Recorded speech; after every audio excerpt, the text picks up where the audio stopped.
ठीक है बच्चों, अब देख लो ये हमारा क्वेश्चन नंबर 1 सॉल्व हो गया। ठीक है, ये मैंने मेथड 1 है यूजिंग एलिमेंट्री रो ट्रांसफॉर्मेशन, इससे सॉल्व कर दिया। अब चेक के लिए मैंने बता दिया, ए इंटू ए इनवर्स देख लो अगर टाइम बचे क्वेश्चन में तो, ये एग्ज़ाम में तो चेक भी कर लेना। अब आ जाते ये मेथड 2 है, ये भी ऑलरेडी मैंने डिस्कस कर रखा है। मेथड 2 ये क्या मैंने बता रखा है कि पहले इसे 1 बनाओ, उसके बाद इसे 0 बनाओ, फिर ये 1 बनाओ, फिर 0 बनाओ। मतलब क्या मैंने बोला कि अगर रो ट्रांसफॉर्मेशन है तो हम कॉलम वाइज 0 बनाते हैं, और कॉलम ट्रांसफॉर्मेशन है तो हम रो वाइज 0 बनाते हैं, और डायगोनल के एलिमेंट को 1 बनाते हैं। अब ये 0 और 1 बनाने के लिए हमें एलिमेंट्री ट्रांसफॉर्मेशन यूज़ करना होता है। ठीक है, अब ये ट्रिक फॉर 2x2 ऑर्डर क्या है, ये ऑलरेडी मैंने बता रखा है। मान लो ये 2x2 ऑर्डर है ना, तो इसके लिए क्या करना होता है, हमें पहले इसे 1 बनाना होता है।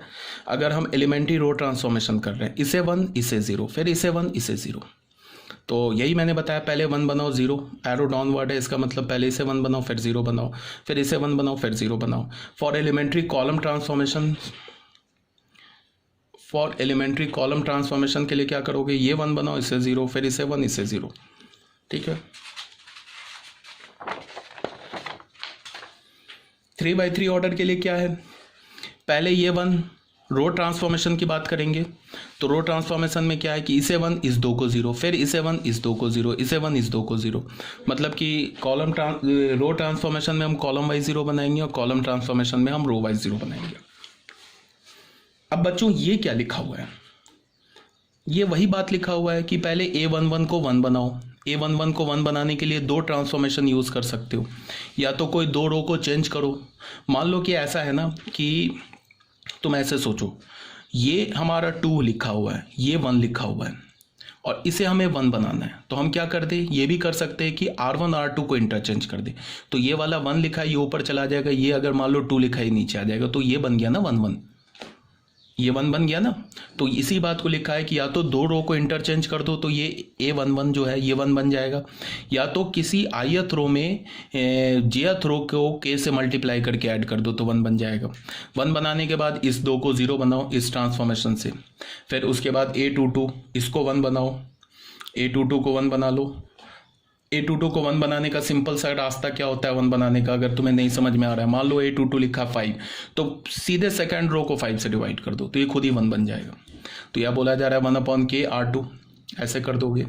उसके बाद फिर A12 A32 को 0 बनाओ ट्रांसफॉर्मेशन यूज़ करके, फिर A33 को 1 बनाओ, फिर A23 A13 को 0 बनाओ। ये बात यही लिखा हुआ है। ठीक है, अब आ जाओ बच्चों क्वेश्चन नंबर 15 में। इस क्वेश्चन को मैं कंप्लीट सॉल्व करके दिखा रहा हूँ तुम्हें।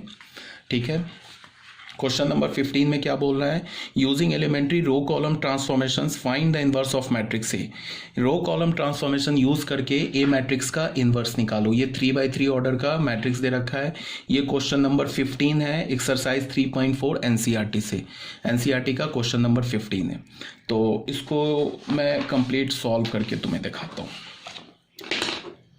पहले क्वेश्चन लिख लेता हूँ। क्या इसमें बोला है रो ट्रांसफॉर्मेशन यूज करो, तो ए मैट्रिक्स हमारे पास क्या है, ध्यान से देखो, 2 - 3 3 2 2 3 3 - 2 2।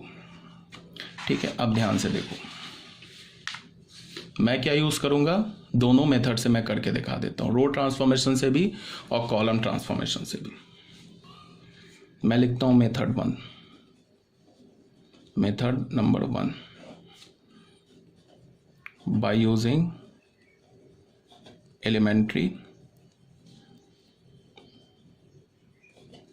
क्वेश्चन में तुम एक ही मेथड से करोगे, रो ट्रांसफॉर्मेशन।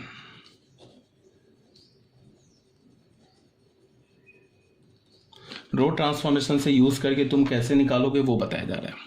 सबसे पहले रो ट्रांसफॉर्मेशन के लिए क्या होता है बच्चों, ये बताओ। आई इधर होगा इधर होगा, रो के लिए प्री मल्टीप्लाई होगा तो आई इधर रखा, इज इक्वल टू क्या हमने बोला, ए बोल दिया, ऐसे लिख लिया। अब आई क्या है, ये 3x3 ऑर्डर का है, तो आइडेंटिटी मैट्रिक्स भी हमें क्या लेना होगा, 3x3 ऑर्डर। तो 1 0 0 0 1 0 0 0 1 ले लिया, इंटू ए। इस ए को तो चेंज नहीं करेंगे, ये तो एज इट इज रहेगा, ये ए लिख दिया हमने। 2 - 3 3 2 2 3 3 - 2 2। अब हमारा टारगेट क्या है, रो ट्रांसफॉर्मेशन यूज़ करना है और इसे आइडेंटिटी मैट्रिक्स बनाना है। और जो रो ट्रांसफॉर्मेशन यहाँ यूज़ करेंगे सेम रो ट्रांसफॉर्मेशन यहाँ यूज़ करेंगे, और जब ये आइडेंटिटी बन जाएगा तो उस केस में ये जो मैट्रिक्स होगा वो ए का इन्वर्स हो जाएगा। ठीक है, अब रो ट्रांसफॉर्मेशन यूज़ करने के लिए हम लोग क्या करेंगे, हम लोग ऐसे देखेंगे। हमारा पहला टारगेट क्या, इसे 1 बनाना। इसे 1 कैसे बनेगा ये सोचेंगे। तो एक तो रास्ता इसे 1 बनाने के लिए क्या है कि इसको अभी मत देखो, बिकॉज इसमें जो ट्रांसफॉर्मेशन यूज़ करेंगे यहाँ भी कर देंगे। तो एक रास्ता क्या हमारे पास कि हमने फर्स्ट रो को 2 से डिवाइड किया तो खुद ही 1 बन जाएगा। एक तो ये रास्ता है। दूसरा रास्ता क्या है कि हम ऐसे कर लें, 2 से डिवाइड कर दो, ज़्यादा दिमाग ही नहीं लगा, फर्स्ट रो को 2 से डिवाइड कर दो, यहाँ भी 2 से डिवाइड कर दो तो ये 1 बन जाएगा। इस पर नहीं सोचना है, ये खुद से मैट्रिक्स जो आएगा वो इन्वर्स बन जाएगा। तो एक हमने क्या किया कि हमने पहले R1 रो को और R3 रो को आपस में इंटरचेंज कर दिया।